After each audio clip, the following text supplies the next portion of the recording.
Today we'll also talk about our next lab, which is Lab 3.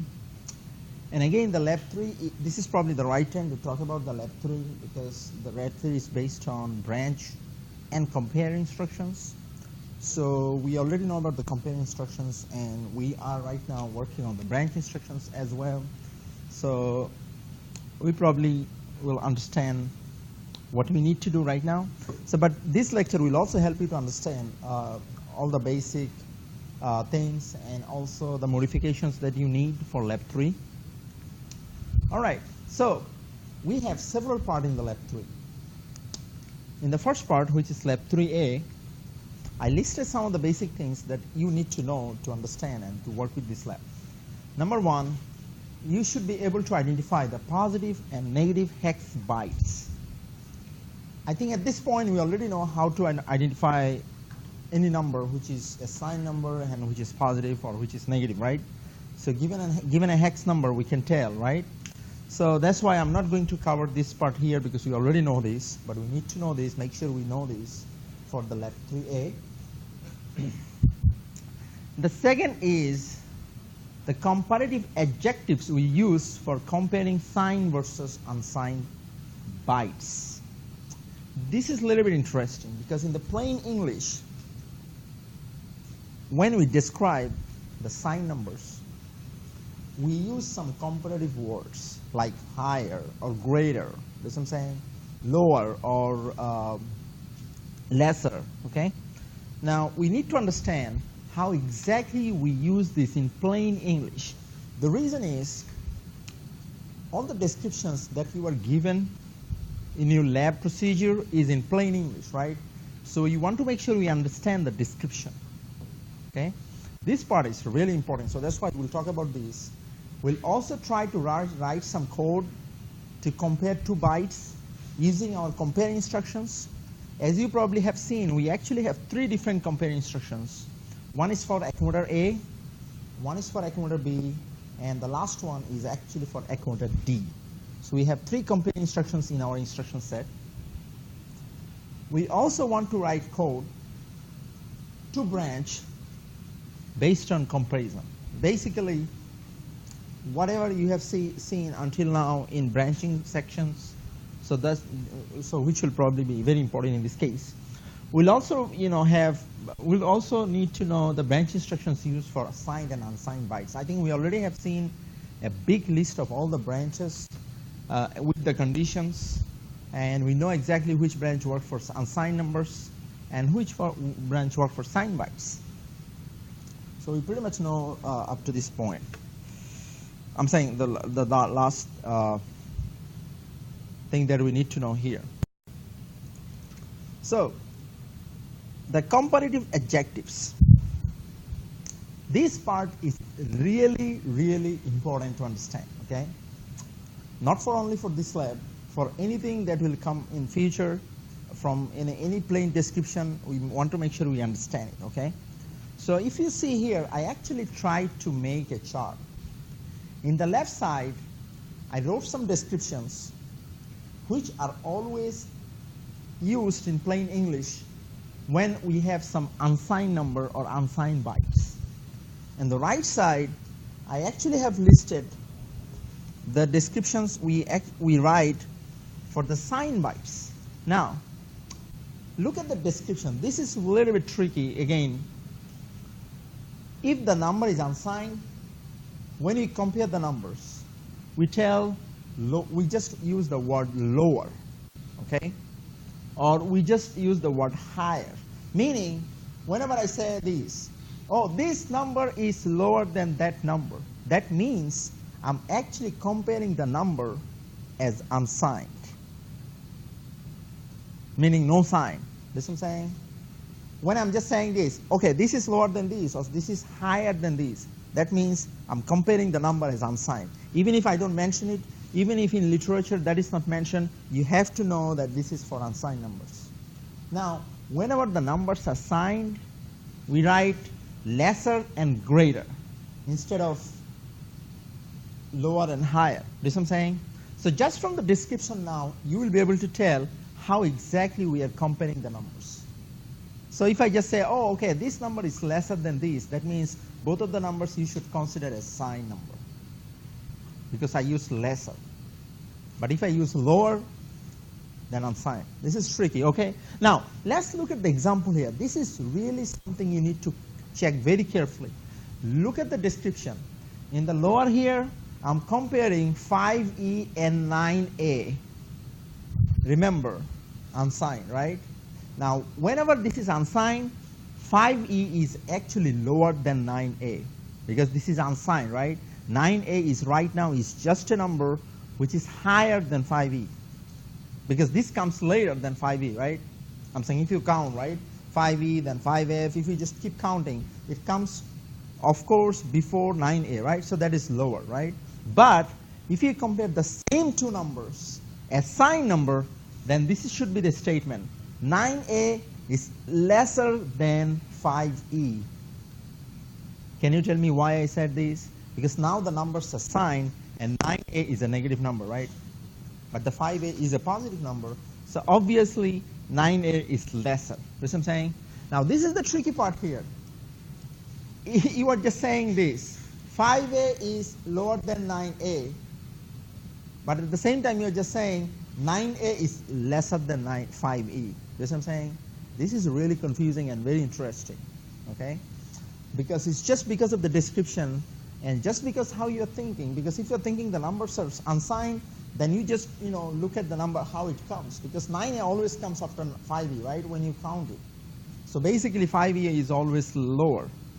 But when you are just talking about the sign version, 9A is always lesser because it's a negative number, right? When you think about the sign. Same is here, higher and greater. If you compare the same two numbers, you will just say, okay, 9A is higher than 5E because 9A always comes after 5E, right? It's higher because it's unsigned. But when you are comparing a sign number, you will always tell 5E is greater than 9E. Because 9A, because 9A is sign, right? It's negative. So any negative number is less than any positive number, right? So, that's obvious. Now let's try some interesting quizzes, which you will also see in the lab, pre-lab quizzes. It's very interesting. Now, let's say if I want to make this statement true, 7B is which of the following I should select. Remember, I might have more than one choices. Can you look at the options and tell me what might be my right choices for this fill in the blank question?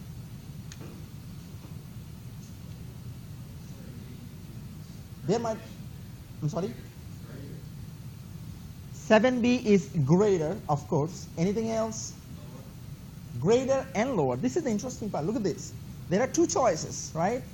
Because at this point, we did not mention 7B and 82 as negative or positive. I'm saying the signed or unsigned. So you actually have to select from the list for both signed and unsigned. Because when you are comparing 7B and 82 as unsigned, your choice would be lower, right? Because 7B always comes before 82 if you keep counting. Now, when you are comparing the number as signed number, of course 7B is greater because 82 is a negative number, right? 7B is a positive number.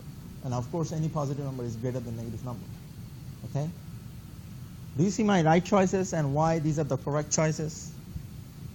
Let's try another one. 37 and 45. Which might be my right choice?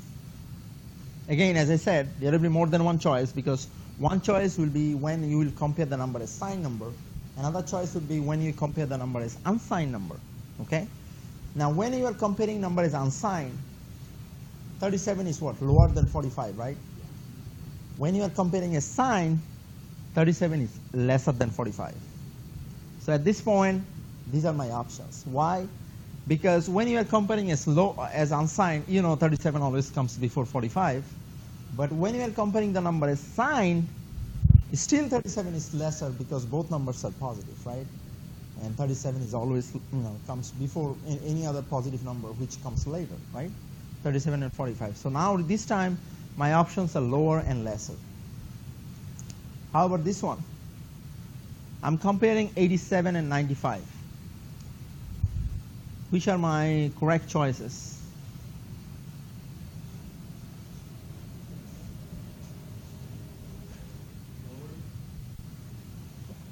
Of course, lower when you compare as unsigned, right? How about signed version? Greater, because at this point, both of the numbers are negative, but 87 is less negative than 95, right?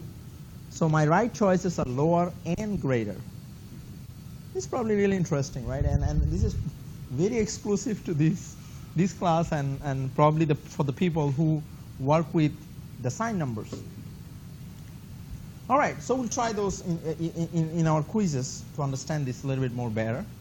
Now, we also need to know how can we write code to compare two bytes. So a lot of times in the low-level programming, even in the high level, you have to compare numbers, okay? Now, let's say for an example, we are comparing two numbers, 45 and 86. So if we compare these two numbers, this is how actually you do it. We load first byte into one of the accumulator. Let's say I use my accumulator A, okay, to make it simple. And the second byte, I compare. Now, if you look at your instruction set, every compare instruction actually does a subtraction. It just does this. For an example, in this case, it will just do 45 minus 86. Now, once the subtraction is done, based on the subtraction result, meaning difference, all the flags got changed. But the difference is never stored. The reason is, actually there is no point of saving the result because we are not interested about the result. We are interested to know which number is greater or which number is higher or which number is lesser or which number is lower. Remember, now we know the words, right? So from this list, if we compare these two numbers and if we have this, let's say we just said BGT wow. Now the wow is a label. You can create any label that you want. Now from here, we can of course tell that the BGT is used always when first byte is greater than the second byte. Now you probably can understand the meaning a little bit better. Remember, what I'm saying is first byte is greater than the second byte. Now can you tell me how we are comparing the number? Are we comparing this as a signed number or are we comparing this as unsigned number? Of course signed. Look at the wording. It's greater, right? Not higher. So in this case, of course, the number this will branch if the first number is greater than the second number. And look at the numbers you have.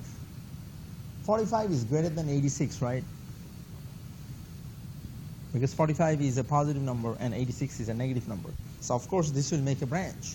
And if you really need a branching which will make a branch when the first byte is greater than the second one, the best choice you have is the greater than. Any question here? Okay, now let's try another one here. Now look at this option. In this case, we are just trying, it's actually the same code, right? But now, this time, we want a branch such that it will branch when the first byte is lower than the second byte. If you look at your branch instruction or if you look at our PowerPoint for the quiz forwarding, you will get a list of all the branch with all the descriptions. We actually have the descriptions in the instruction set in the column too, but that description is very small and brief. So that's why I elaborated the description in the quiz forwarding. In the second slide, you have a very long list of all the branchings. So if you go there, you'll see that the BLO means branch if lower. Now, can you tell me how we are comparing the number right now? Signed or unsigned? Unsigned. Look at the wording, lower, right?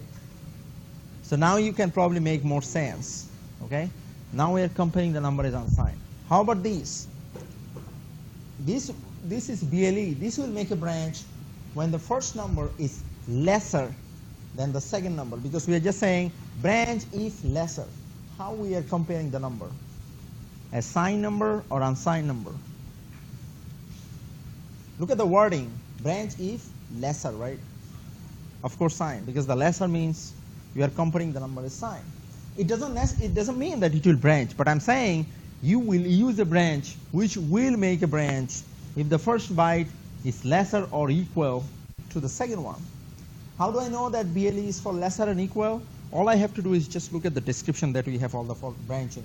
If you don't understand the description from the column 2, look at the description we have in the quiz 14 lecture, meaning the branch tree instruction, branch tree lecture, second slide, where we have an extended list of all the branching.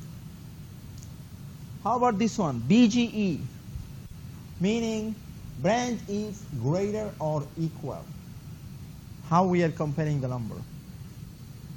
Greater or equal. Sign, right? It's greater. Look at the wording. So now you probably, you'll be grateful because the wording actually can tell a lot. It actually tells you how the numbers are compared and how it will be so useful. Now, what exactly we are doing in the first part of Lab 3A? We do a little bit modification, but we need to understand what exactly we are doing, and then we'll probably understand the modifications as well. What we are doing is we are given a code. So the code actually takes 1 hex byte from the keyboard.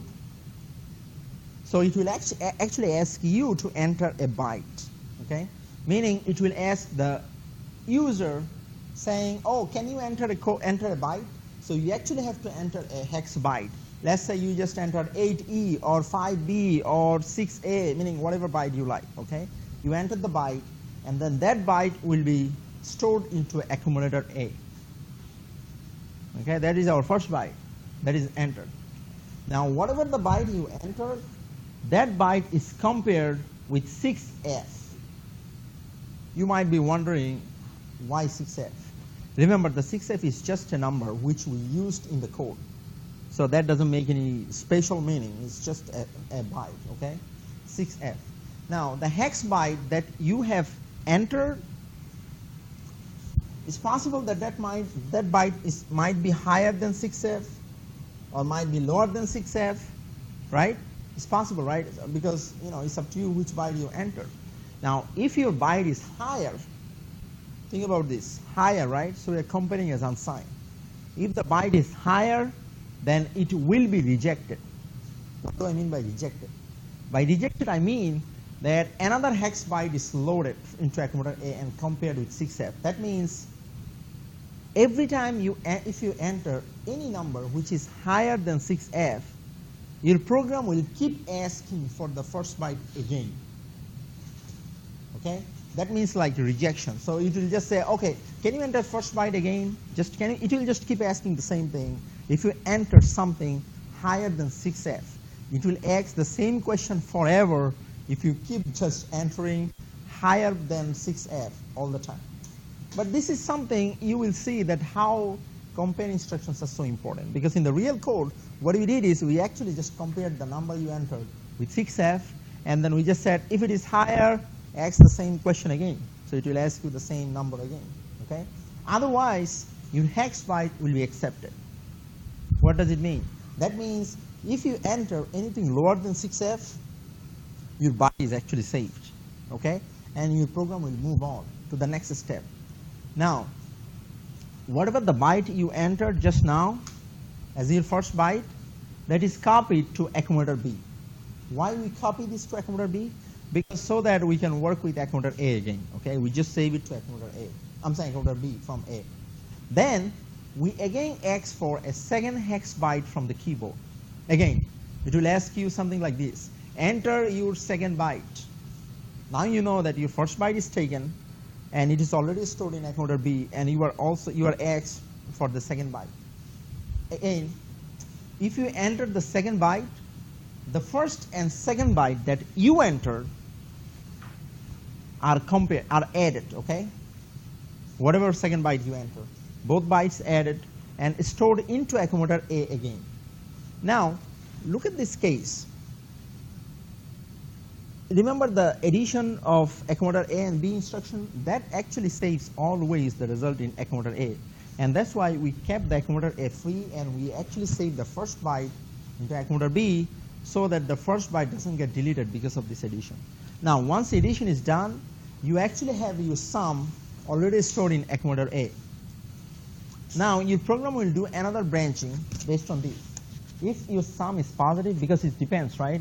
It depends on how you entered the numbers, the 2 bytes. It's possible that your sum is positive. It's possible that your sum is not positive. So if it is positive, program actually start over. That means your program will ask you to enter the first byte again and then second byte, just like how we just had it now, had it here. Otherwise, if the sum is negative, you will hear a beep.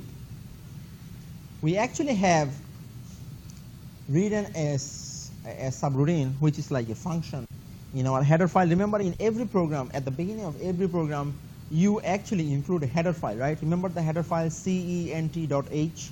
You always include the header file.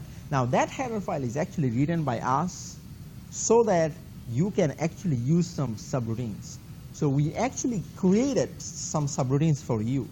You probably don't know it yet, but we'll talk about those subroutines very soon. I'm saying not probably in this class, but soon, probably in the next semester, we'll talk about all those subroutines and how we have written and how those are so useful. But we are using some of those here. So one of the subroutine we have is called beep. If you call that subroutine, you hear a beep. Okay? Now that means if your computer gives you a beep, you know for sure that the sum of the numbers that you entered is negative.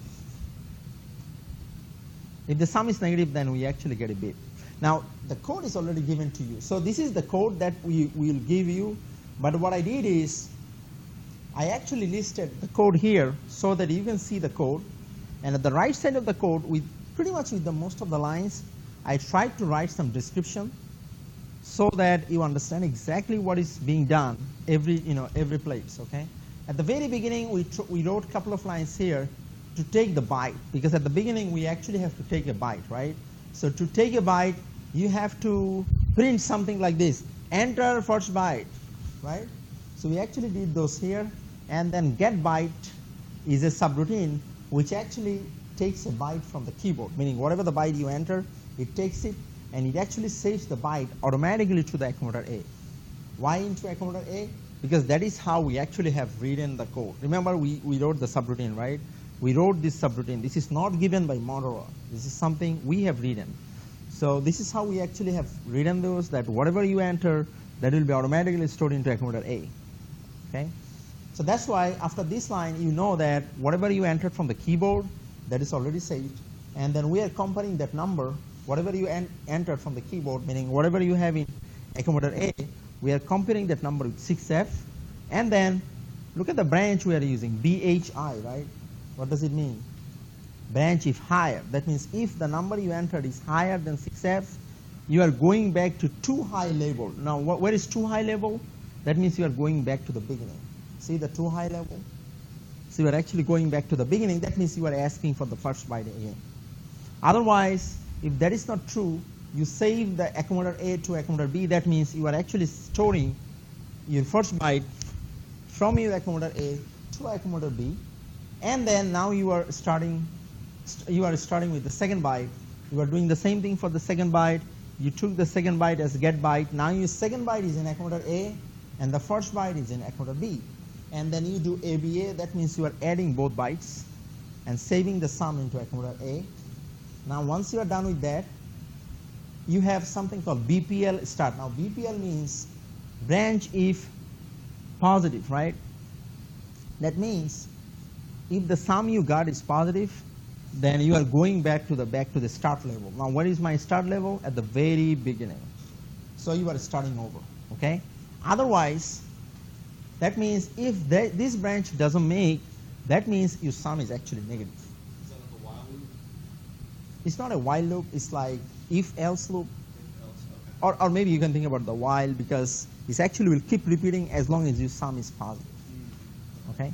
So you can see that pretty much everything that you do in the high-level language, like using all different kinds of loops, like for loop, while loop, do while loop, and if-else structure or case structure, every single thing that you can do here, you can also do here just using those branch instructions. And even these are more powerful because you can pretty much control those more better than those. So if the branch doesn't make in this line, that means your sum is actually negative. then you call for a different subroutine. See, the JSR means jump to subroutine. That means every time you call a subroutine, you use JSR and then you use the name of the subroutine. Now, how do I know this name? The BEEP, that is for beep. Remember, this is a subroutine we have written in the cent.h file. Okay, and then we again after the beep, we went back to the beginning. Okay, so the difference is if the sum is positive, there is no beep, you start over. If the sum is negative, you give a beep and then you start over. You still start over, but after giving a beep. So that means if you hear a beep, you know that we have a negative sum. Now, in this program, you will see a lot of uses of the branching, because we actually want to see the usefulness of branching and branch instructions. That's why we started with all this branching, and we'll do the branching everywhere, almost in every single part of lab 3. Now, if you understand up to this point, you should be ready for our first pre-lab quiz. And before you go there, do you have any question? You might have some when we start the quiz, but if you understand up to this point, you should be ready for the first pre-lab quiz, which is pre-lab 3A.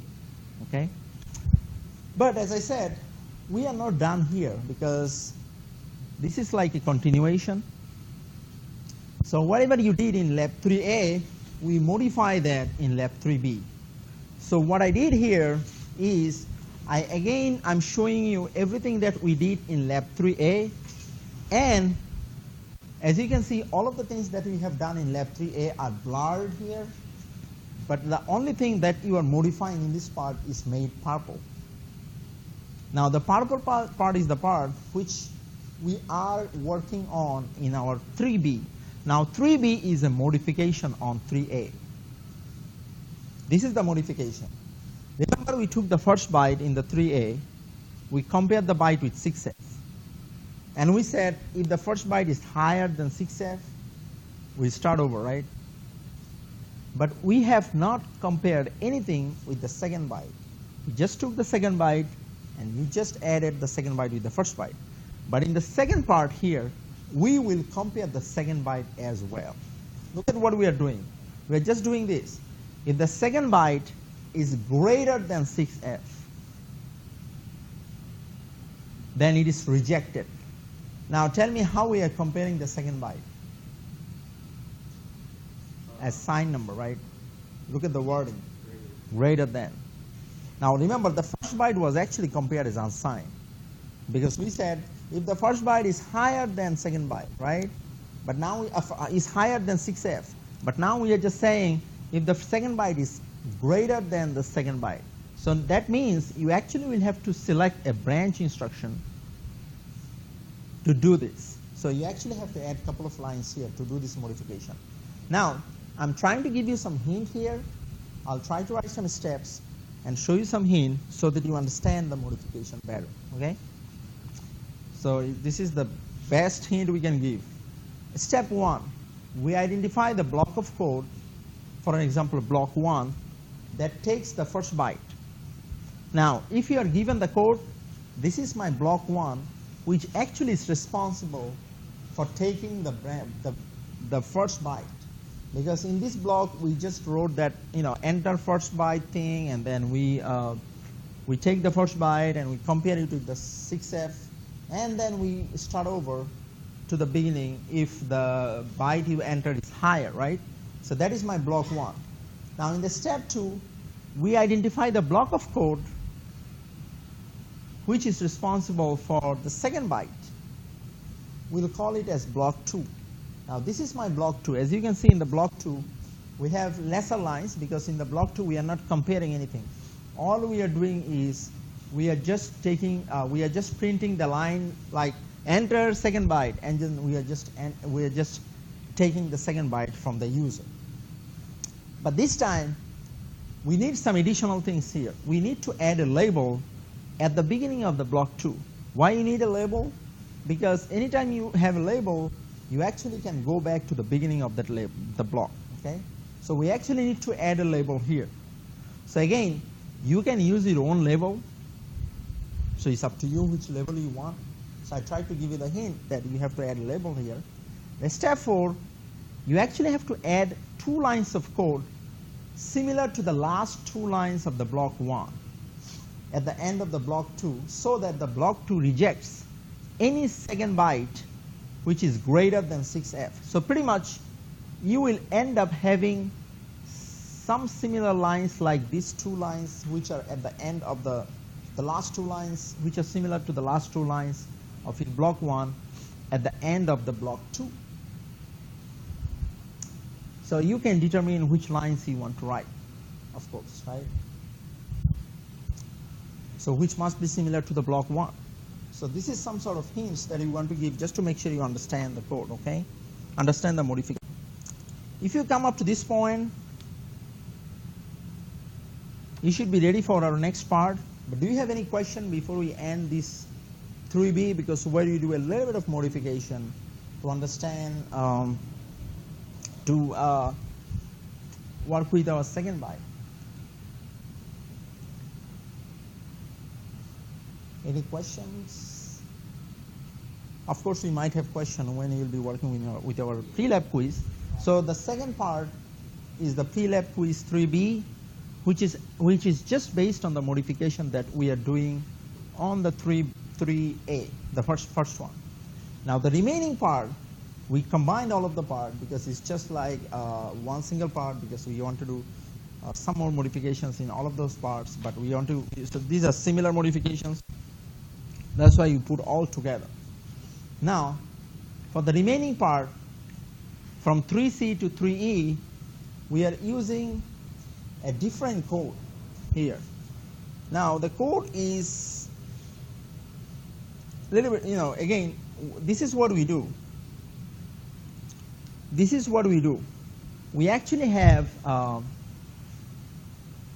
we try to write a subroutine. We wrote a subroutine. This is actually given to you, okay? We write a subroutine which moves the cursor to the beginning of a new line, and then we load a number which is 40 in decimal to accumulator B. This is like a loop, okay? So what you do is we start with the subroutine INCH. Now this subroutine takes a character from the keyboard, meaning you actually have to enter a character, okay? Now what is the character? So everything is a character, right? A, B, C, D, meaning whatever you enter, even the space bar, everything is like a character, okay? Now what this program does is, if you enter 40 character, it will give you 40 asterisks. So basically it runs a loop, and that loop actually checks whether you entered 40 character, because every time you enter a character, it actually checks the character, and then it goes to, it actually decrements the counter by 1. Remember, the counter we entered at the beginning is 40. I'm saying this is the counter for the loop, okay? And then every time you enter something which is less than character C, that is not taken. So we actually compare any character that you are entering with capital C, uppercase C. Now think about how we are comparing the character, and we're just saying, okay, any character is less than C. That means we're actually comparing the numbers, I'm saying the characters, by their ASCII code. Every character has an ASCII number, right?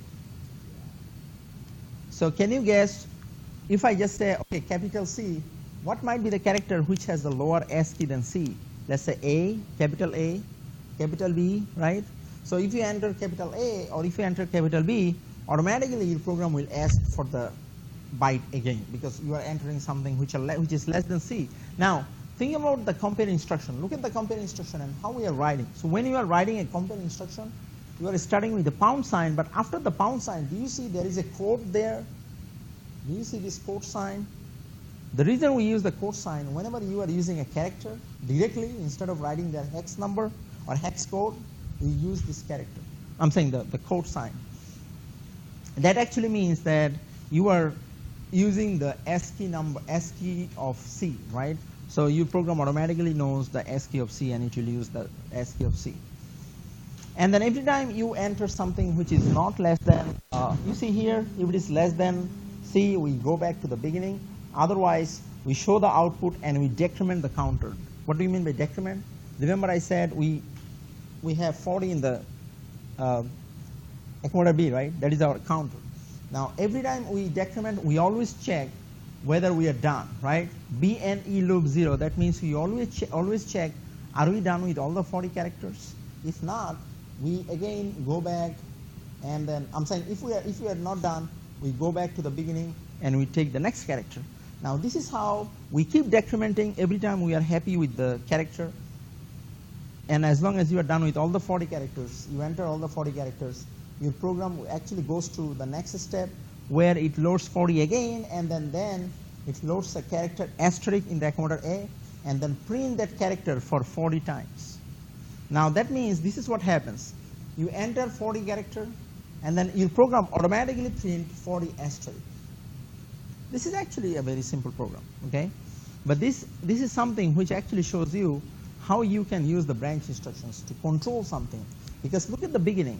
Because at the beginning, if you enter anything which is less than C, like character A, character B, or anything like space bar or those things, your program will not even display the character. Because to display the character, you need this function JSR output. Because before you display, you are just saying, oh, if it is lesser, go back. So that is how a lot of times, even if you enter the character, you never know that the character is taken, because your program will actually not taking it, it will not even display it. So it will look like that your keyboard is locked. That's what I'm saying. Because if you enter anything less than C, it will not display anything. So it will look like that you are actually restricting some of the character from being displayed. Okay? So this is the interesting part. How do you restrict one character, let's say D, to display? This, again, as I said, the low-level programming is actually very powerful. A lot of things can be done which cannot be even imagined in the high-level language. Now, this is how you can restrict a specific character from being displayed. So, for an example, if you are asked to, let's say, restrict the character D, small d, how do you restrict it? Just write a couple of lines. You just say, okay, enter, you just first call the INCH. INCH is a subroutine that we have written for you inside the header file, and this subroutine takes a single character from the keyboard that you enter. Now, once you enter the keyboard at the character you entered, it actually compares whether the character is D. If the character is D, that means what? Branch if equal, that means what? If the character you entered is a small d, it actually is comparing whatever you entered with small d. If that is same, meaning if you enter D, then you actually go back to the beginning. Do you see the beginning? Which starts with block 1, right? Block 1 is actually a label. That means anytime you enter a small d, it will keep asking for the same character again. It will not even display it. So for time being, it will look like that your keyboard cannot display character D. Think about an interesting thing. You can even lock a lot of characters from the keyboard just by writing a couple of lines like this. This code segment restricts the character D to display.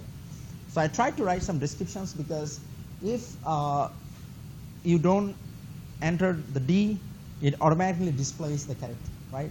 Basically, it goes to the line number 4. Otherwise, from line number 3, it actually goes back to the beginning and keeps running the same code again and again. The saying is here, instead of restricting a single character, you can even restrict a bunch of characters. Now, for an example, if you try to restrict any character that has ASCII code lower than T, capital T, you can do it just like this. So if you look at this code right now, the only thing that we change is the branching, nothing else. Remember the last time the branching was BEQ, right? Because we are just trying to compare the character you entered with character D. But right now, instead of just comparing with the T, we're just saying branch if lower. That means if you enter any character which has a lower ASCII code than capital T, it will go back to the beginning. So for time being, it will look like that your keyboard is completely blocked for a bunch of characters. There is no way you can type it in and you can display it. Think about this. If you write the simple code and it's running as a script in any of the computer, your computer will look like that your keyboard is not even working. That's what I'm saying. The computer will look like that your keyboard is not working because every single character you will enter, it will not display. So if it is not displayed, what do we think? That our computer is not working, right? The keyboard is not working. It's actually working, but it's not displaying because of the code you have written. Okay, now you can always do a multiple, character of multiple restrictions. So it's very simple. We just have to write 4 lines like the ones that you have seen. So I still try to give you a couple of hints how you write those lines. You start with a label in the first line and call the subroutine INCH. Remember, the subroutine INCH is for taking an input as a character. This subroutine is written by us and is available inside the header file, cent.h. And then we compare this first restricted character with the character you have in accommodator A, because INCH actually takes the character from the keyboard and stores it into accommodator A. So that means every single thing that you are trying to compare, you have to compare with the accommodator A. In the line 3, you choose a branch back to line 1. Now this branching depends, right, how you want to restrict it. It might be BEQ if you are restricting only one character. It might be something else if you want to restrict a range of characters. Then we always repeat line 2 and 3 once for each restricted character, because it's possible that instead of restricting like a bunch of characters, you just want to restrict like a couple of characters. Let's say you restrict only small d and a small o and let's say uppercase A.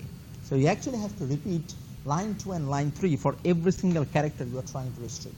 If this is not a range, just random 3 characters. And then you always go to the last line. That means last line will actually display the character. That means if you have not entered any of the character that is restricted, it will display the character, which will always like calling the subroutine output, because the output is a subroutine written by us inside the header file, which displays whatever the character you have in accommodator A. I'm saying the accommodator A because that is where you have taken those input. Okay. Now this is again another hint. How do you display some specific characters only? This is a pretty similar thing. The only difference is here. That means right now you are just saying that I'm trying to display the character which are not same like accommodator A. Okay. So the only difference is in line number 3. Every single other line is pretty same. So I'm sure that you probably will have question. Ian, we will be doing our last part of this pre-lab. So basically for lab 3, we will try 3 different pre-labs. 3A, 3B, and 3C. Okay? And just like the other labs, we want to make sure that you understand these pre-labs. So we want to make sure we at least get 80% in every pre-lab so that we can start the part, right? So for part A, we have 1 pre-lab. For part B, we have 1 pre-lab. For the remaining parts, we just have 1 pre-lab, which is 3C. Okay? And I'm sure that once you are done with 3A and 3B, you will be able to understand 3C much better than now. Because a lot of things you have in 3C is actually based on what you were learning from your first two pre-labs and also from the quizzes that you are doing for the branch instructions. Okay?